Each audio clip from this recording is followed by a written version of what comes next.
The next thing I'd like to share with you is something I've written about in the book, and I'd written about it, and I got to thinking, well, that's probably not going to happen.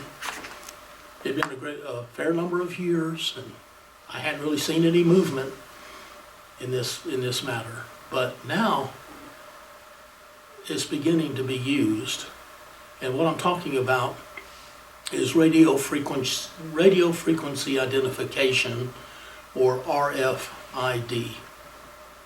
Now, RFID is a way to tag or mark any item, any person, any animal, and know where they are, and know who they are.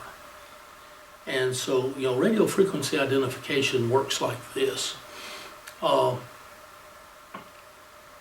person can have an RFID scanner, and say an object has embedded in it or fastened to it an RFID tag, radio frequency identification tag. A scanner can come into close proximity to an item that has an RFID tag, and that scanner will send out a radio frequency signal that will be detected by the RFID tag, and that RFID tag has in it a very tiny computer chip. Okay, that electronic signal is detected by the antenna of the RFID tag. That computer chip senses that signal from the scanner. The RFID tag, now it doesn't have a battery, no power source, but the power from the scanner itself activates that tag so that it will send back an identifier, a number. And it will tell that scanner what it is, or if it's there or not. It may not be there. We know someone who works for UPS, and when they first went to work for UPS, they had to physically scan every package that went on, and have a barcode on it, and they had to physically scan it no more. UPS has gone totally RFID now. And so this person tells us that they can load the truck for them in the morning.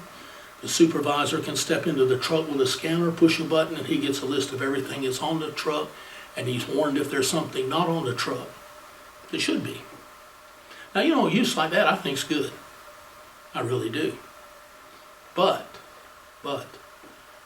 when you think about how this could be used, the potential that it has to be used for evil, you see, I believe that there could come a day when every item that's in stores, every item that's in our homes, must be marked, must be tagged with an RFID tag, so that the powers that be will have a running inventory of everything in the world and what's under our control. Now, you think about this for a moment. We know, and we'll read about this in a few minutes, that when the beast comes to power, he's going to require all to receive a mark in their right hand or in their forehead. And without that mark, no one will be able to buy or sell. Now, let's just suppose this, and this is just my theory. That's all it is. But think about this. Suppose a Christian brother is hungry, or he has some other need, and he goes to someone for that person to help them. Well, as that person gives them what they need, if a scan were to be made then of that person's home, they'll say, well, where is this item? Is catalog just belonging to you? Where is it? And then if it turns up at this brother's house, then somebody's going to be in trouble. Now, I don't say that's going to happen. I'm just saying it could happen. But the RFID, radio frequency identification, is a way to keep up with everything and everyone. Now, if you go into Walmart these days, and I have photos on my phone of this, and you see them moving these pallet men around, they'll have a big pallet load of some thing that they're selling in the store, they're restocking. And if you look at them move these pallet men, you look on every box says RFID. Walmart is at the forefront of implementing radio frequency identification for objects, for inventory control primarily, In the book, I write about all the advantages of it. There are a lot of advantages. You know, just one, for instance, of this binder here or folder. You know, if you buy it at a store, they have to run it over an optical scanner.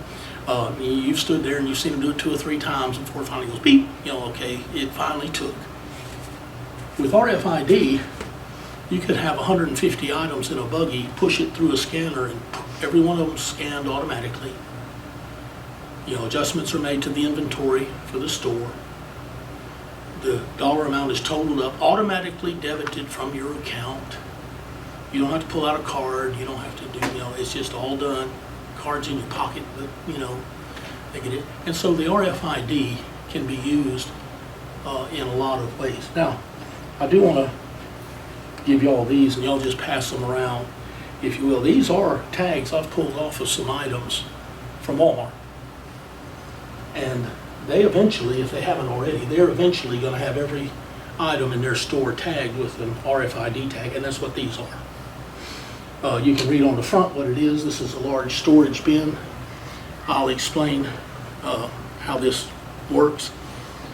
But on the front side is the item, on the back is the RFID tag. The aluminum foil looking part of it is an antenna. If you run your finger, or you may see it, there's a little tiny black dot in between the 2 foil wings, if you want to call them that. One or two of them, you can actually feel it with your finger. It's smaller than a grain of sand. That black dot is a computer chip. That's what detects the signal. That's what processes and then reflects the signal back to the scanner.